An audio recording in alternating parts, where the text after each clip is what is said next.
You know what remains of an $8 million dream? Not much. An empty lot that was supposed to be the home of the Fielders Stadium in Zion, Illinois. The location of what might be the worst run professional sports franchise in American history. You think your favorite team has problems? You think your front office is incompetent? Let me tell you about a team so spectacularly mismanaged that their radio announcer quit live on air. Their manager resigned via email in the middle of a game, and they once fielded a lineup of pitchers playing every position because the actual players refused to take the field. This is the story of the Lake County Fielders, a team that had Kevin Costner as an owner, a Hollywood ending written in their DNA, and absolutely everything that could go wrong. It's a tale of municipal corruption, financial fraud, on-field humiliation, and how one small Illinois town spent millions of dollars to become the laughingstock of professional baseball. Is this heaven? No. This is Illinois, and it's about to become hell. Chapter 1, The Setup, Dreams of Grandeur. Our story begins in Zion, Illinois, a working-class suburb of about 26,000 people sitting on the shores of Lake Michigan, just north of Chicago. In 2009, Zion was a city in crisis. The ComEd nuclear power plant, Zion's largest employer and tax base, had closed, leaving the city facing potential losses of up to $17 million a year in property tax revenue. City leaders were desperate for something, anything to revive their community's fortunes. Enter Richard Ehrenreich, a Deerfield attorney and sports entrepreneur with big dreams. He pitched city officials on something that sounded too good to be true: a professional minor league baseball team called the Lake County Fielders, complete with an $18 million, 8,000-seat stadium featuring luxury suites, a water slide, and a year-round restaurant. But Ehrenreich had an ace up his sleeve that made his proposal irresistible. Kevin Costner, the Academy Award-winning actor and star of Field of Dreams, Bull Durham, and For the Love of the Game, was coming on board as a part owner. For Zion officials, this must have felt like a miracle. Here was a chance to replace their lost industrial base with something that could bring jobs, tourism, and national attention.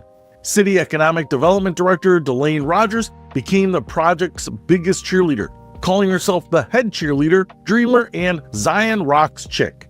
In early 2010, the deal was struck. The city would build the stadium using tax increment financing and revenue bonds. The team would pay rent and bring baseball to Lake County. What could go wrong? Chapter 2, The First Red Flags. By the spring of 2010, it became clear that the stadium wouldn't be ready for opening day, or even close to ready. In fact, construction had barely begun. The Fielders were forced to start their inaugural 2010 season playing home games at Carthage College in Kenosha, Wisconsin, which is about 45 minutes away from their supposed home territory. Behind the scenes, Ehrenreich was already panicking. In January 2010 emails obtained by investigators, he wrote, "If we don't have firm financing and a public announcement this upcoming week, I just don't know how we're going to pull this off. I'd rather field a travel team in 2011, lose $200,000 and look at my options for 2012, then continue to flounder and lose another $600,000 on this project in 2011. But Rogers and other city officials kept reassuring him. "Don't worry," they said, "we'll build you a temporary facility for 2010, and the permanent facility will be ready for 2011. Trust us." What they built was, let's be generous and call it rustic. Picture a county fair that decided to host professional baseball. Temporary bleachers, portable toilets, trailer locker rooms, and concession stands that were literally tents. But on July 23, 2010, Kevin Costner showed up to flip the switch on stadium lights, and for a brief shining moment, it felt like magic. The Field of Dreams had come to Illinois. Chapter 3, The Illusion of Success. Incredibly, despite the ramshackle facilities, the 2010 season was actually successful. The Fielders drew an average of 3,500 fans per game, including myself. Fantastic for an independent league team. Costner's star power worked. Families came out for the novelty, the atmosphere, and the chance to see movie royalty. The team played decent baseball, and the fans had fun. And for one glorious summer, it seemed like the dream might actually work. Sure, the facilities were temporary, but everyone understood that 2011 would bring the real stadium. As the 2010 season ended, spirits were high. Ehrenreich was cautiously optimistic. City officials were planning groundbreaking ceremonies, and fans were buying season tickets for 2011. City officials even had construction equipment brought to the site to make it look like the work was about to begin on the permanent stadium. It was all for show, though. It was an elaborate charade to keep the dream alive for one more season. Chapter 4: The 2011 disaster begins. Spring 2011 arrived and there was no stadium, not even close. The temporary facility from 2010 had become completely dismantled and construction on the permanent stadium never actually began. This created an unprecedented problem. The Lake County Fielders had no home. They were forced to start the 2011 season with a 32-game road trip that would take them across the Pacific Ocean to Hawaii, then to Arizona, then to Canada, then back to Hawaii, and then to California. For context, this wasn't a big league team with charter flights and 5-star hotels. These were minor league players making $600 a month, flying commercial, and staying in budget motels. The team was asking them to spend 2 months living out of a suitcase while playing in places most of them had never heard of. It got worse. During the road trip, players discovered that their team-issued debit cards weren't working. They couldn't buy food, they couldn't pay for basic necessities. Some players started skipping meals, surviving on peanut butter and jelly sandwiches in the clubhouse. The situation became so dire that players' mothers were calling the front office to complain that their sons couldn't afford to eat. Chapter 5: The Return to Zion and Disaster. In July 2011, the Fielders finally returned to Zion. The city had rebuilt the temporary stadium on the same site, but it was clear that this was just a band-aid solution. The promised permanent stadium was nowhere to be seen. Players who had been promised a professional facility found themselves changing in trailers with showers that worked sometimes. The visiting team had to use portable toilets. The concession stands were still tents. Team president Ehrenreich later described the situation. With no stadium, it created a cash flow crisis. It created a morale problem with the players who were all told they were coming home to a stadium, and when they showed up, their lockers were trailers with showers that worked sometimes. It wasn't fair to our organization to put us through that. The extended road trip had drained the team's finances. Ehrenreich started bouncing checks to the city for rent. Players weren't getting paid on time. The whole operation was held together with duct tape and false promises. Chapter 6: The Meltdown begins.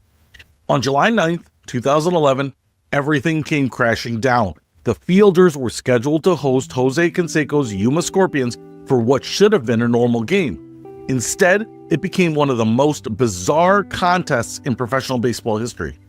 Just hours before the game, manager Tim Johnson, a former MLB manager who had once led the Toronto Blue Jays, discovered that the latest round of paychecks hadn't arrived. He'd had enough. In the middle of the pre-game preparations, Johnson sent an email to the front office resigning his position. Then he walked out of the stadium and never returned. When the players learned what happened, 11 of them staged a boycott, refusing to take the field in support of their unpaid manager. The team that was supposed to play the Scorpions had essentially ceased to exist. This left hitting coach Pete Lecoq, whose last name would prove prophetic, in charge of trying to field a team with whoever was left. What happened next was either brilliant improvisation or complete insanity, depending on your perspective. Chapter 7: The Pitcher's Game. With most of his position players on strike, Lecoq made a decision that defied every convention of professional baseball. He would field a lineup consisting entirely of pitchers playing out of position. Picture this: the starting shortstop was normally a relief pitcher. The center fielder usually threw from the bullpen. The catcher had never caught a professional game in his life. Jose Canseco, the former Oakland A's slugger and steroid whistleblower, was managing the opposing Yuma Scorpions. When he saw what the Fielders were doing, he decided to respond in kind. He put his own pitchers in the field and took the mound himself. What followed was a surreal spectacle, a game featuring a major former league star, Jose Canseco, pitching knuckleballs against a team of professional pitchers who had no idea how to play their assigned positions. Incredibly, only 2 errors were committed in the entire game. Canseco pitched the Scorpions to an 8-3 victory using mainly knuckleballs, and the Fielders' makeshift team somehow kept it competitive. After the game, Pete Lecoq, who had just managed one of the weirdest contests in baseball history, resigned. He was done dealing with Richard Ehrenreich and the chaos surrounding the team. Chapter 8, The Radio Announcer's Meltdown. A week later, the Lake County Fielders achieved a new level of infamy when their radio play-by-play announcer became the center of a viral sensation for all the wrong reasons. Kumar Zaman had been the voice of the Fielders, calling games on WKRS-AM with professionalism despite the chaos surrounding the team. But on July 15, 2011, he reached his breaking point. After calling the final out of another Fielder loss, Zaman didn't sign off with the usual pleasantries. Instead, he launched into a 4-minute on-air resignation that quickly went viral across the internet. They didn't pay me all the money owed to me, and that's why I'm leaving right now. In my opinion, those in charge really don't care, and they don't give a damn.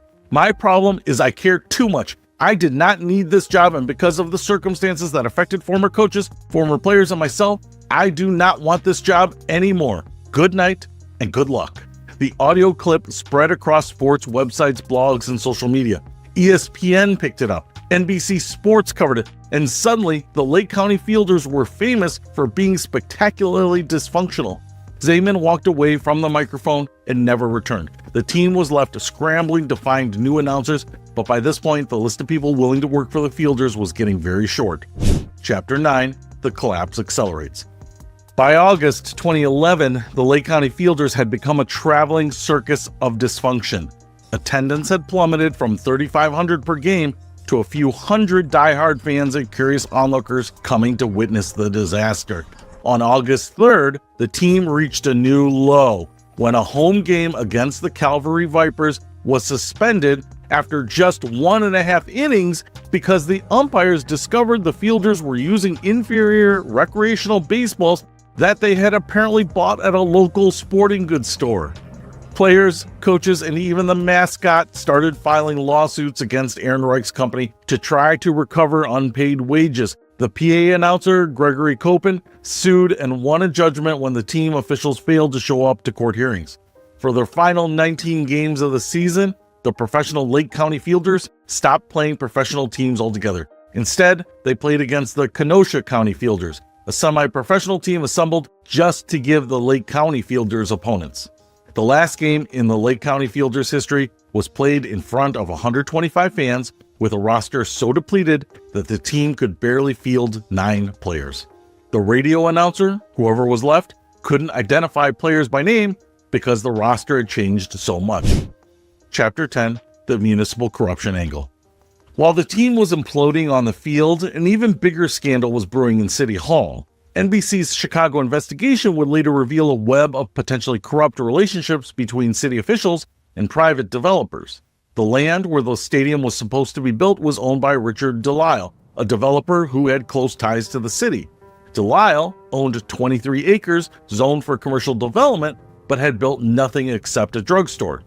Most shocking were the romantic emails discovered between the economic developer director, Delane Rogers, and developer Delisle. NBC Chicago found emails where Rogers wrote to Delisle, "It seems a lifetime since I kissed you. Never enough."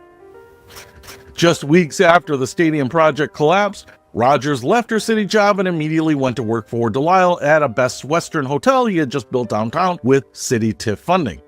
Adding to the ethical questions, attorney Scott Puma was simultaneously serving as Zion City Attorney, defending the city in the Fielders lawsuit, and serving as treasurer for Mayor Lane Harrison's campaign committee. Chapter 11, The Financial Autopsy. NBC Chicago's investigation revealed the staggering financial cost of the Fielders fiasco. Despite never building a permanent stadium, local taxpayers spent almost $8 million on the project. Land preparation and temporary facilities, $1.3 million. Equipment purchases and staging, $2.1 million. Consulting and legal fees, $1.8 million. Infrastructure and utilities, $1.9 million. Other miscellaneous costs, $800,000. Total, $7.9 million. For context, several successful minor league stadiums were built around the same time for $8 to $12 million total. Zion spent nearly that much and got nothing but an empty field. Today, the site sits empty except for some rusted light poles and a backstop. Weeds have grown over what was once supposed to be a professional baseball diamond. Chapter 12, The Lawsuits and Blame Game. The collapse of the Fielders triggered a cascade of lawsuits that would drag on for years. Ehrenreich's company, Grand Slam Sports and Entertainment, sued the city for more than $10 million, alleging fraud and breach of contract. They claimed city officials intentionally misled them about the stadium construction and had conflicts of interest with the land developer. The city countersued for $340,000 in unpaid rent from the 2 seasons that the team operated there. Individual players filed smaller suits trying to recover unpaid wages. The team's bat boy sued, even the mascot filed a lawsuit. The legal battles finally ended in May 2015 when both sides agreed to a settlement. The city paid Ehrenreich's company $55,000, a fraction of what they sought, but still an admission that something had gone terribly wrong. Chapter 13: The Human Cost. Beyond the financial and legal aftermath, the real tragedy of the Lake County Fielders was the human cost, the young players whose dreams were crushed by adult incompetence. These weren't millionaire athletes. These were young men making $600 a month, chasing their dreams of making it to the major leagues. They trusted that the adults running the organization would at least meet basic professional standards. Instead, they found themselves skipping meals, unable to cash paychecks, and playing in facilities that wouldn't have been acceptable for a high school team.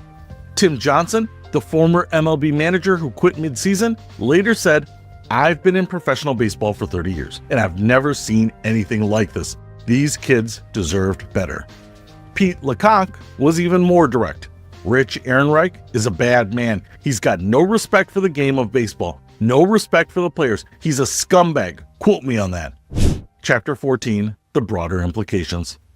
The Lake County Fielders' collapse came during a broader contraction in independent baseball. From 2008 to 2012, the number of independent teams dropped from 64 to 52, with entire leagues folding. The 2008 financial crisis had hit independent baseball particularly hard. Corporate sponsorships dried up, attendance declined, and marginal operations like the Fielders were exposed as unsustainable.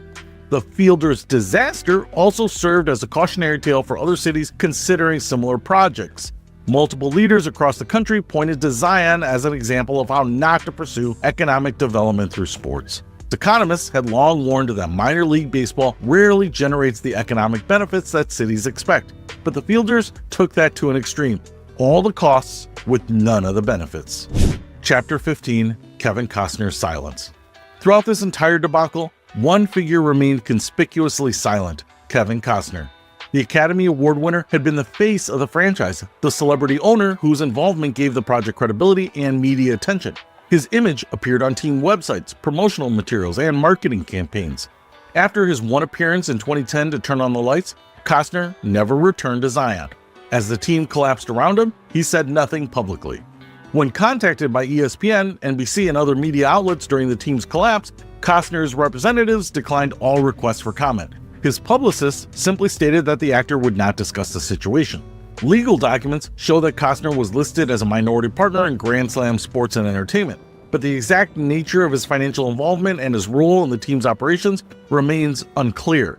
What we do know is that after the Fielders folded, Costner stayed away from baseball investments. The man who once said, "If you build it, they will come," learned that sometimes, even if you build it, it can fail after all. Chapter 16: The Lasting Damage. More than a decade later, the site where the Fielders Stadium was supposed to be built remains empty. Zion never recovered from the loss of its nuclear plant, and the Fielders fiasco made it much harder for the city to attract future development.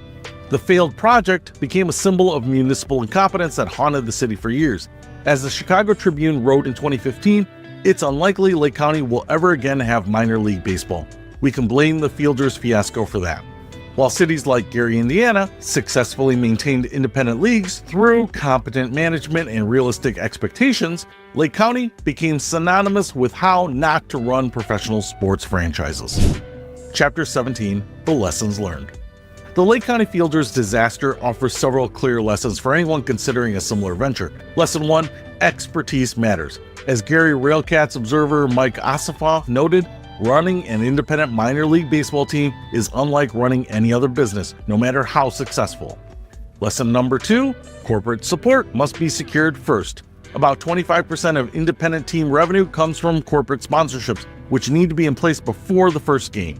Lesson 3: Municipal ownership reduces risk. Teams that lease municipally owned stadiums have much better survival rates than those dependent on private stadium deals. Lesson 4. Realistic financial planning. Independent baseball can generate small profits, but it requires careful cost control and modest expectations. Lesson 5. Community engagement over celebrity marketing.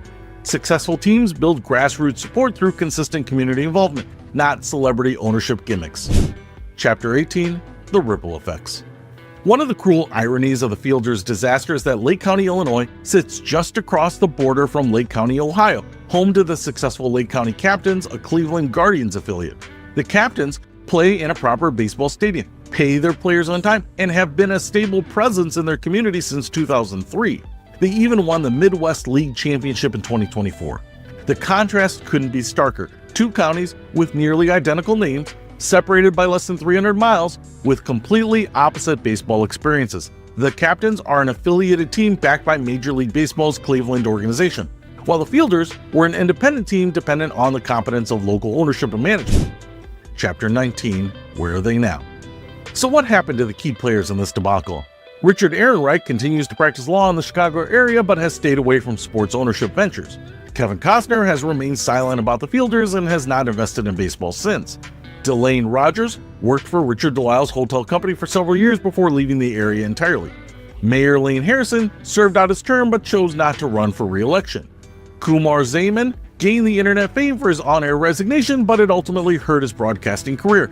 Few teams wanted to hire an announcer known for publicly criticizing his employers. Tim Johnson returned to coaching in other organizations, but always listed the Chicago County Fielders as the worst situation he encountered in professional baseball. Pete Lecoq occasionally tells the story of the pitcher's game at baseball events, usually to the incredulous audiences who can't believe it actually happened. The ghost of dreams deferred. There's a famous line from Field of Dreams: "People will come, Ray. They'll come to Iowa for reasons they can't even fathom." And you know what? People did come to Zion. In 2010, families drove from across northern Illinois and southern Wisconsin to see professional baseball in their backyard. Kids wore Fielders caps and collected autographs. Parents bought season tickets and planned their summers around the team schedule. For one magical summer, it worked. The dream was real. Baseball had come to Lake County, and the community embraced it with an enthusiasm that made all the temporary facilities and amateur hour operations forgivable. But dreams require more than good intentions and celebrity endorsements. They require competent management, honest dealing, and respect for the people who believe in them. The Lake County Fielders lasted 2 seasons, costing taxpayers $8 million, and gave us one of the most spectacular organizational failures in sports history. But at least they gave us great stories to tell.